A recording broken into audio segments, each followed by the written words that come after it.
Muy buenos días, distinguida audiencia. Gracias por su asistencia y participación a este taller. Me corresponde hablar sobre un aspecto ambiental de creciente preocupación en muchos países de la Unión Europea. Me refiero al sellado de los suelos asociado a la expansión urbana, eh, un proceso de significativo impacto ambiental por su carácter de irreversibilidad.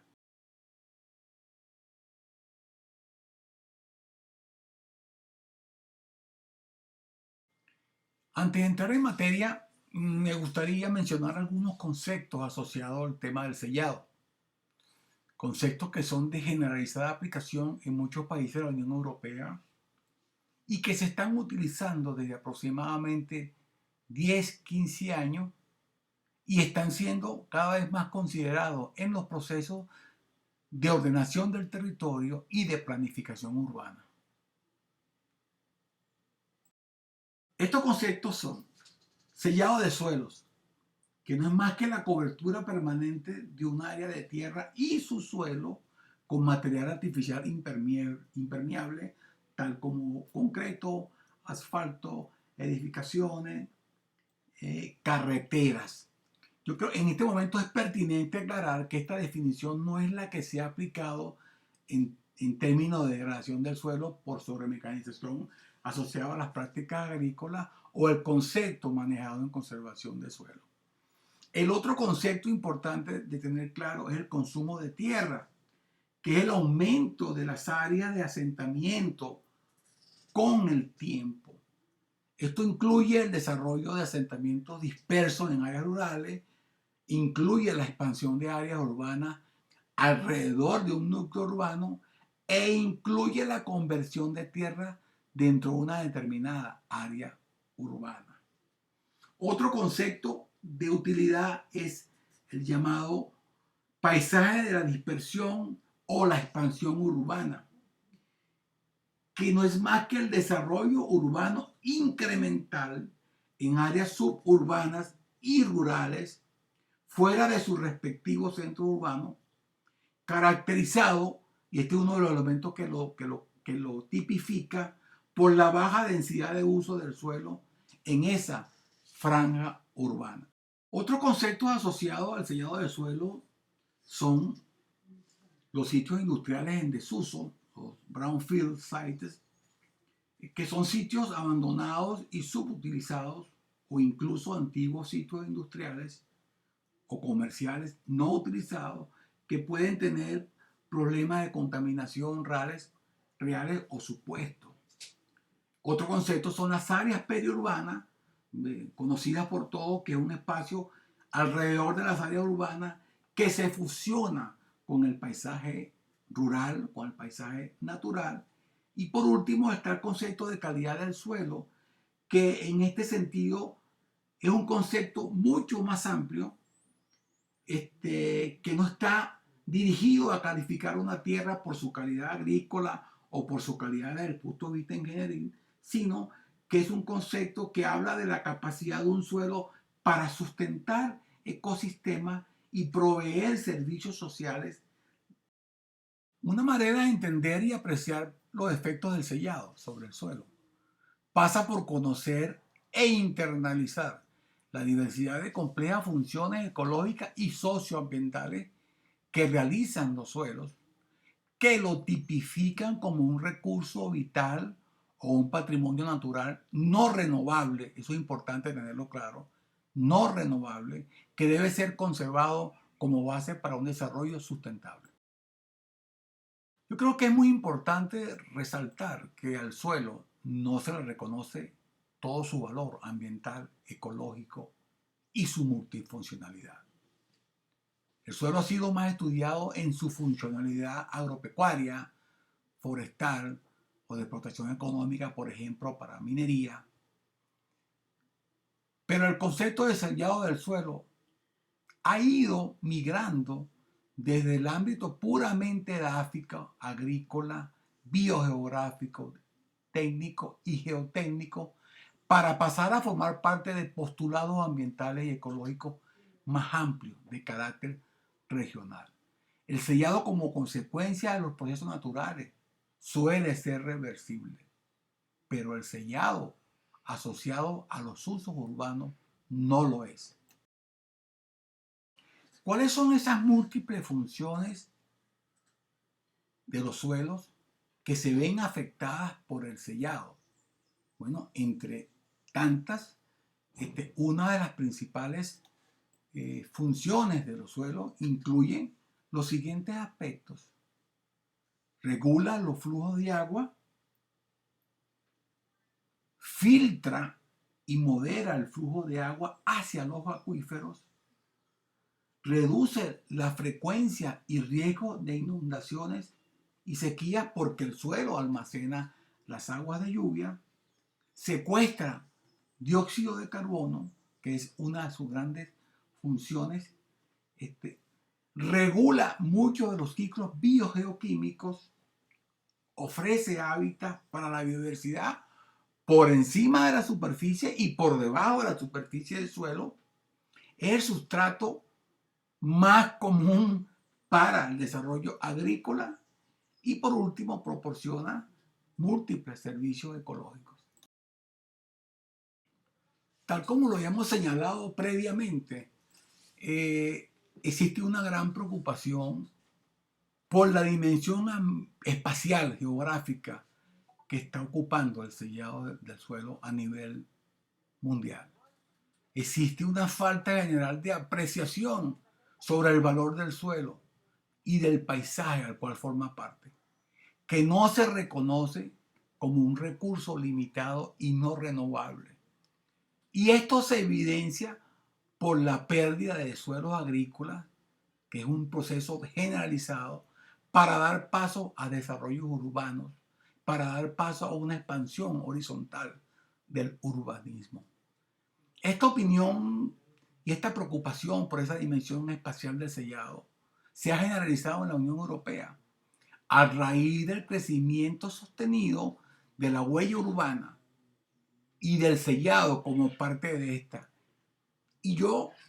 considero que esta situación pudiera ser extrapolable a la depresión del lago de Valencia, donde se percibe cada vez más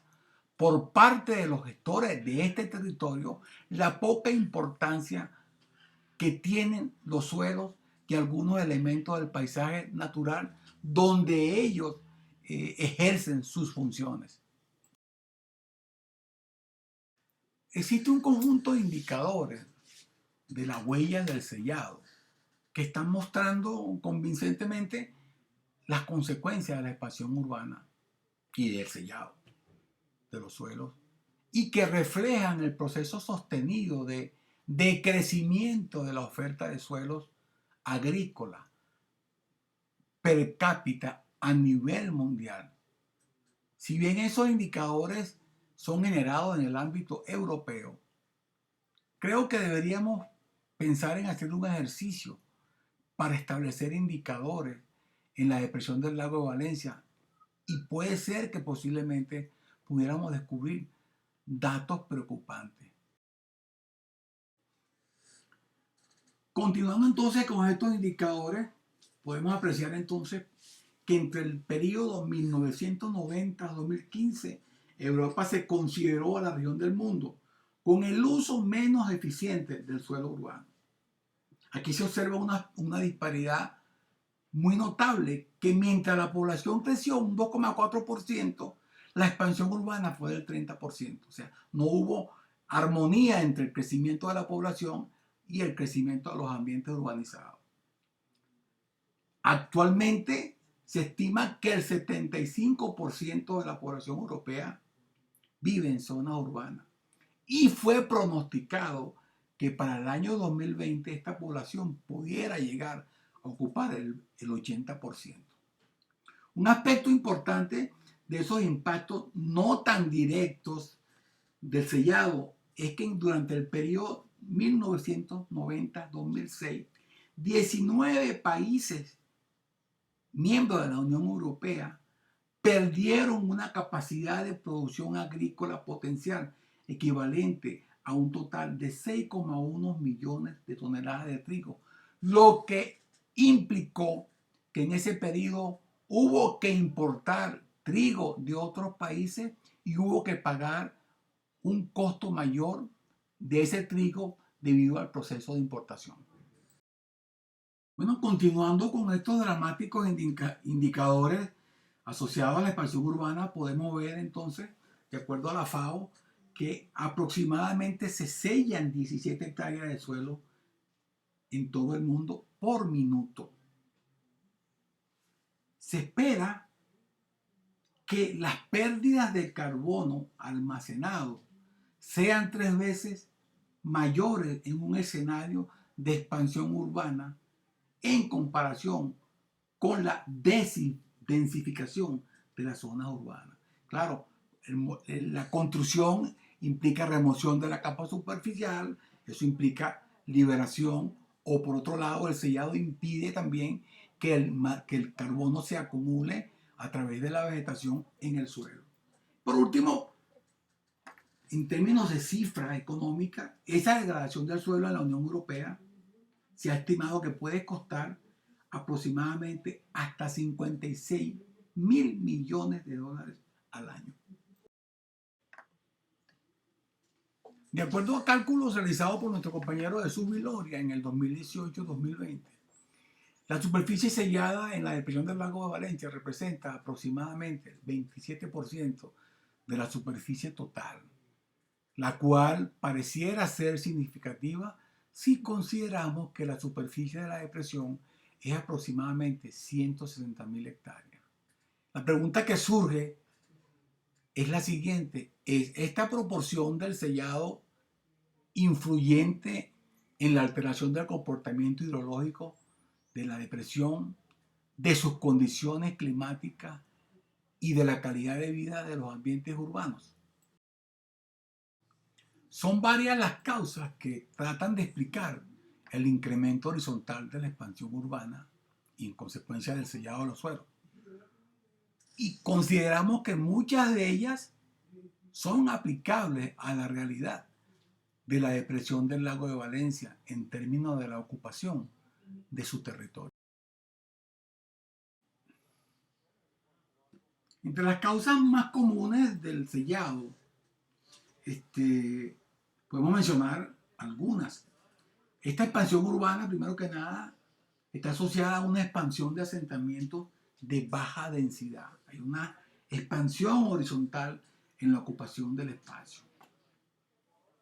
Hay la abundancia de espacios abiertos en las zonas rurales que dan la sensación de que hay una oferta grande de espacios disponibles para la construcción. Otro elemento, otra causa son los altos precios de la tierra dentro de los límites de las ciudades o de las poligonales urbanas. Otro elemento u otra causa es los impuestos municipales combinados con una fuerte competencia entre municipios por maximizar sus ingresos locales y quizás un elemento importante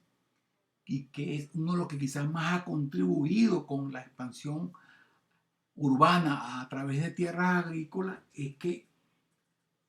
las ciudades mayormente son rodeadas por suelos fértiles, pero estos suelos generalmente no son bien valorados. Estimo que es sumamente importante entonces mencionar cuáles son los principales impactos asociados al sellado que se están presentando en muchos países de la Unión Europea y que pudieran estar manifestándose en la cuenca, pero no tenemos suficiente criterio o información para decirlo, puesto que no hemos hecho un seguimiento de este proceso en la cuenca. Quizás el impacto más generalizado y más significativo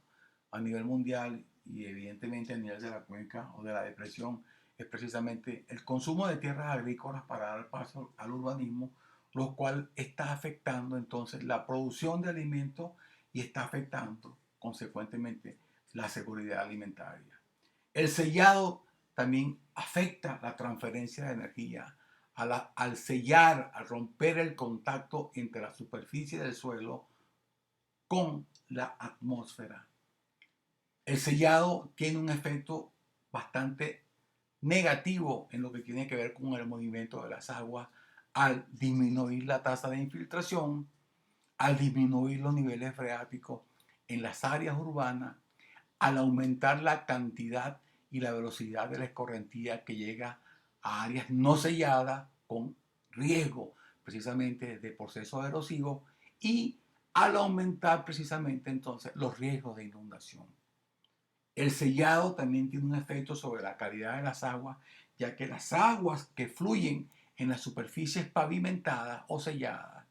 transportan una cantidad de contaminantes y desechos que al final van a ser vertidos en los cuerpos de agua, ríos, en el caso nuestro, en el lago de Valencia. Por otro lado,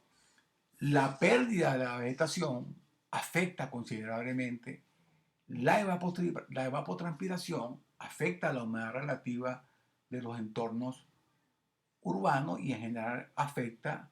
el clima local o el clima de ese entorno urbano. La biodiversidad también se ve afectada, ya que el sellado en algunos sitios destruye los hábitats de fauna, y como por ejemplo las grandes carreteras, los grandes ejes viales pavimentados, se transforman en unas barreras físicas que impiden el proceso de migración de algunas especies que afectan sus sitios de anidación, de reproducción, sus sitios de alimentación, etc. Por otra parte, en términos del clima global,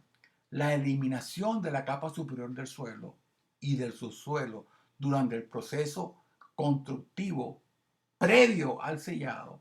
afecta el secuestro natural de carbono y lo que provoca entonces es una liberación del CO2 que ha sido almacenado en el suelo y entonces contribuye precisamente con el cambio climático. Por último, un área sobresellada, un área cubierta de pavimento, como ocurre en muchas ciudades en el país, es un área inhóspita que no cumple con un mínimo de condiciones de calidad en términos de áreas verdes, áreas recreacionales, donde la gente pueda tener contacto con la naturaleza, esparcimiento y pueda mejorar sus condiciones de bienestar humano. En esta secuencia de fotos se muestran los procesos de inundación ocurridos en el año 2020 en algunos sitios en las ciudades de Maracay y Valencia, que entre otros factores pudieran ser una respuesta al incremento de la escorrentía por el sellado en estos espacios. Para la prevención y el control entonces del sellado se han definido un conjunto de prácticas o medidas que van desde medidas limitantes, medidas mitigantes y medidas compensatorias. Las medidas limitantes son definidas entonces para evitar la conversión de áreas agrícolas, de áreas verdes, en áreas selladas. Entonces, limitar el sellado del suelo, o sea, no sellar, siempre tiene prioridad frente a las medidas de mitigación o compensación. Entre estas medidas entonces destacan la fijación de metas de ocupación del suelo, qué cantidad de área se va a destinar anualmente al uso urbano, las propuestas de ordenación del territorio, las cuales en el caso de la depresión se comenzaron a visualizar desde 1977 y donde posteriormente los planes de ordenamiento propuestos que han sido implantados han sido poco efectivos para controlar el crecimiento urbano o para defender las tierras agrícolas. Otra medida limitante es medidas de protección de las zonas periurbana y en consecuencia de las zonas agrícolas, la reutilización de antiguos terrenos industriales, como ya se había planteado, contaminados o no, la construcción de edificios sostenibles con el propósito de aumentar la densidad de población en sentido vertical, no en sentido horizontal, el intercambio de información entre municipalidades para concertar y conciliar las propuestas de desarrollo urbano y evitar esa competencia que existe perniciosa entre qué alcaldía atrae más construcciones, lo cual pareciera que es un hecho no muy deseable. La generación de ecocuentas y los sistemas de compensación, o sea, cómo compensar el daño en un área para hacer, por ejemplo, recuperación en otro espacio cercano o en otra área. Y por último, la gestión del agua, eh, una práctica de reciente aplicación en el cual, por ejemplo, las aguas escorrentidas en los sistemas urbanos son captadas, son procesadas, son tratadas y son, antes de ser vertidas a cuerpos de agua o son reutilizadas. Las medidas mitigantes han sido propuestas para mantener algunas de las funciones del suelo y reducir cualquier efecto negativo que pueda estar asociado al sellado de la superficie. Entre estas medidas destacan la utilización de materiales y superficies permeables para permitir la infiltración del agua, el fomento de la infraestructura verde, o sea, creación de espacios con mucha vegetación, con mucha área verde, la optimización del diseño de las zonas urbanas, incorporando precisamente parques y espacios de recreación, la reforestación de áreas o tierras degradadas, la sensibilización cada día más necesaria para los gestores territoriales, para la sociedad civil, manera de darle educación sobre lo que es el valor del medio ambiente y sobre lo que es el valor de las tierras agrícolas, en el caso de la expresión de la Valencia, y por último la labranza asociada a la producción agrícola que permite mejorar la infiltración del suelo, permite retener la humedad, permite un poco disminuir la velocidad de la escorrentía. Por último están las medidas compensatorias. Si bien el sellado no puede compensarse, el objetivo de esta medida es mantener o restaurar la capacidad global de los suelos en una zona determinada para cumplir entonces con sus funciones. Entre estas medidas compensatorias destacan, por ejemplo, la rehabilitación de tierras degradadas, la reutilización de la capa superior del suelo para ser utilizada en otro espacio como áreas verdes, rellenos sanitarios, etc. El desellado, que es quizás la práctica más complicada y la más costosa. Y por último, fijar tasas de sellado en función de la calidad de los suelos. Abordar el sellado de los suelos significa abordar el consumo de tierra. Estamos claros que el objetivo no es detener el desarrollo económico ni congelar para siempre los usos actuales de la tierra. El propósito es lograr la armonización entre los usos agrícolas y urbanos. La expresión del lago de Valencia demanda de la implantación de políticas públicas ambientales y agrícolas sostenibles como estrategia para lograr la protección de los suelos de moderada a alta fertilidad, base para la reactivación de la producción agrícola y de la economía regional y nacional. Ante este planteamiento nos preguntamos, ¿cuáles son los modelos de agricultura y urbanismo deseables y armonizables en el tiempo y en el espacio que puedan reorientar la ocupación del territorio y que contribuyan complementariamente con el desarrollo sustentable de la cuenca? Por último, lo que se busca es materializar los objetivos de desarrollo sostenible, en el caso particular los objetivos número 6, 11, 12, 13 y 15.